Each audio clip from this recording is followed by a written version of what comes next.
États-Unis toujours avec l'infection d'au moins 3 sénateurs républicains. L'éclosion de la COVID-19 dans les plus hautes sphères du pouvoir pourrait avoir un effet sur la confirmation de la juge conservatrice Amy Coney Barrett à la Cour suprême. Il y a d'ailleurs plusieurs collaborateurs présents à l'annonce de sa nomination qui ont contracté le virus, vous le savez probablement maintenant. Chose certaine, ce dossier-là est au cœur de l'élection présidentielle puisque si la candidate de Donald Trump était confirmée par le Sénat, la Cour pourrait être dominée par des conservateurs pour une longue période de temps. Chez les démocrates, certains militants évoquent même l'idée d'ajouter de nouveaux juges à la Cour pour éviter une domination conservatrice. Il faudrait d'abord qu'il gagne l'élection et que le nouveau président, Joe Biden, éventuellement, qui a évité de se prononcer jusqu'à maintenant, décide qu'il va dans ce sens-là. Sur le terrain, par contre, les enjeux liés à la Cour suprême ont toujours mobilisé les électeurs républicains. Or, cette année, les démocrates en font aussi une priorité. Raphaël Bouvier-Auclair l'a constaté dans le Kentucky.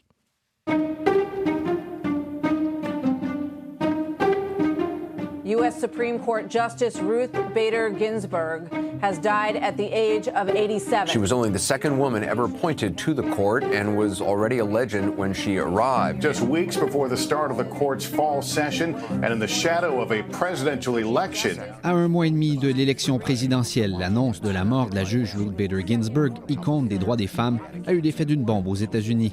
Rapidement, le deuil a fait place au débat politique.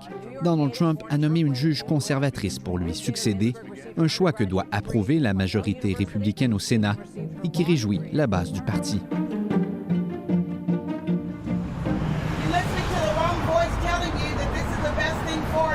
I'm standing in front of an abortion facility. It's on a major street. Chaque jour depuis 26 ans, Donna Durning se présente devant la seule clinique d'avortement du Kentucky, au cœur de Louisville. Blessed is the fruit of thy womb, Jesus. Mary, Mother of God, pray for us sinners now. Après une prière matinale, les militants contre l'avortement comme elle s'installent sur le trottoir en attente que des clientes se présentent. We attempt to give them literature. Puis ils tentent de les décourager de se faire avorter, pendant que les femmes sont escortées par des bénévoles de la clinique. Pour les militants qui passent des avant-midi ici, l'accès à l'avortement est un enjeu central dont l'avenir pourrait se jouer à la Cour suprême. I think that she could bring some pressure to overturning things like Roe v. Wade. I think that some previous Supreme Court justices have been weak on that. Josh, dans la vingtaine, croit qu'Amy Coney Barrett, la nouvelle juge nommée par Donald Trump, pourrait contribuer à renverser Roe v. Wade, le jugement qui légalise l'accès à l'avortement aux États-Unis. Il reproche à des juges, même conservateurs, de ne pas être allés assez loin dans ce dossier.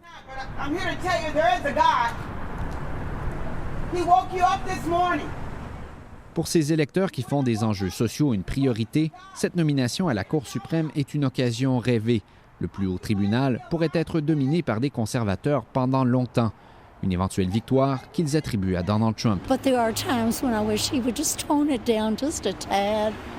Encore aujourd'hui, Donna Durning reconnaît qu'elle aimerait parfois que le président change de ton.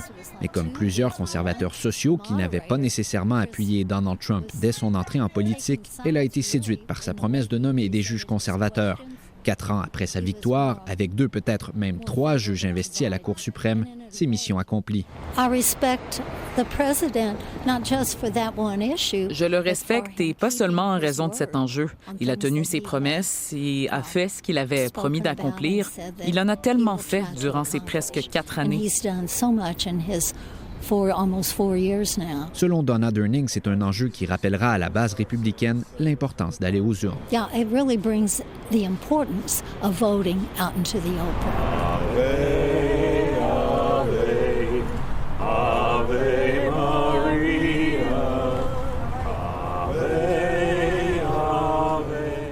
On le voit dans tous les sondages qui ont été faits au cours des 20 dernières années.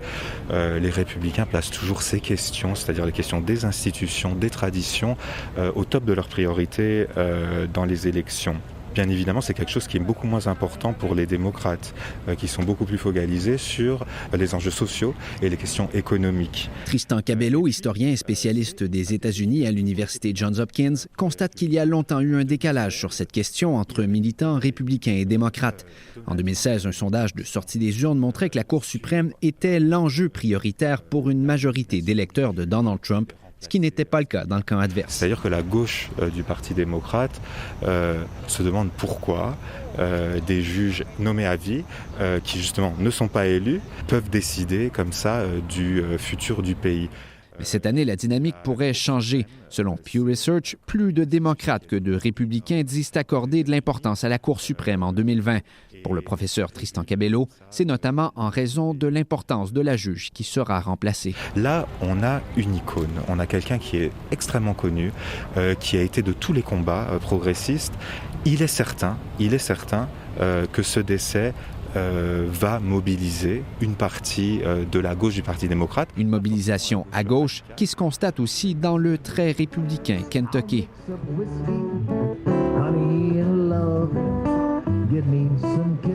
Cet État est connu pour son bourbon, sa musique bluegrass, mais aussi son sénateur républicain Mitch McConnell, qui dirige la majorité au Sénat.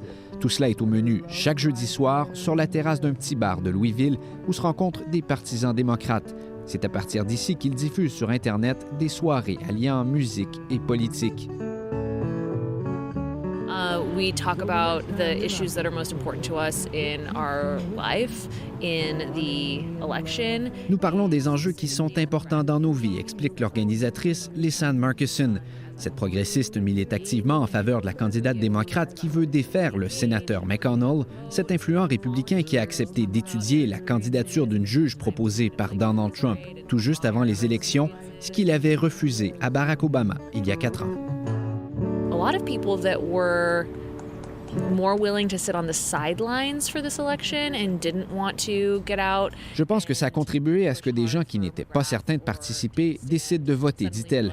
Lisanne Markison s'inquiète surtout pour l'avenir de l'accès à l'avortement, dont la légalisation est pourtant appuyée par 60 % des Américains. C'est que la démocrate constate l'importance qu'accordent les conservateurs à cet enjeu. Abortion is like the issue. It is like the issue that conservative people are obsessed with. Hey, hey! Ho, ho! Mitch McConnell has got to go!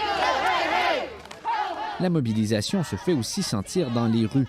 Depuis quelques semaines, des manifestations se tiennent devant la maison et les bureaux du sénateur Mitch McConnell. Aaron Viles organise un rassemblement chaque samedi dans la ville de Lexington. That first Saturday that we were protesting, people showed up that had their Ruth Bader Ginsburg signs ready that we had not seen before. Dès le lendemain de la mort de Ruth Bader Ginsburg, il a vu arriver de nouveaux manifestants qu'il n'avait jamais vus auparavant. Et selon lui, les électeurs démocrates réalisent qu'il n'y a pas uniquement l'avortement qui est en jeu, avec des changements à venir à la Cour suprême. The week after the election, they're going to be deciding on the Affordable Care Act or Obamacare. La semaine suivant l'élection, il y aura une décision sur l'Obamacare. La juge qu'il propose, Amy Coney Barrett, a déjà écrit assez clairement qu'à son avis, ce n'était pas constitutionnel. Des millions de personnes pourraient perdre leur assurance santé si le sénateur McConnell gagne et si la Cour le décide. Il y a aussi l'environnement qui est très important. Il y a tellement d'enjeux qui sont critiques pour l'avenir de notre pays. So there's so many issues that are just front and center and are critical to the future of our country. Au-delà des manifestations, des millions de dollars en dons ont afflué dans les coffres démocrates depuis la mort de Ruth Bader Ginsburg. Le puissant sénateur républicain Mitch McConnell ne perdra peut-être pas son siège au Kentucky, mais la mobilisation démocrate à l'échelle du pays met sa majorité au Sénat en danger. Cela allait déjà bien pour les démocrates dès le début. Avec la mort de Ruth Bader Ginsburg, je pense que beaucoup de gens se sont réveillés. Ils étaient en colère et ont envoyé de l'argent. Des dizaines de millions de dollars ont inondé ces courses au Sénat. Les gens ont réalisé que c'est le Sénat qui est déterminant pour la Cour suprême. Ça paraît mal quand tu places tes objectifs partisans devant tout le reste.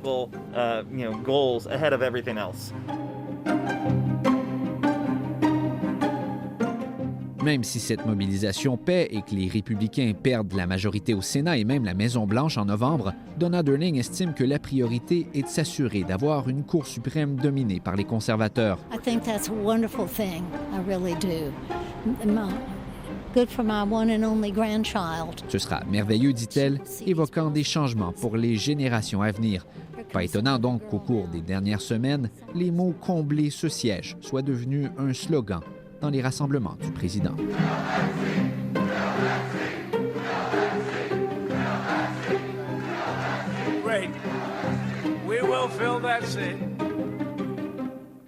Un reportage de Raphaël Bouvier-Hautelaire au Kentucky.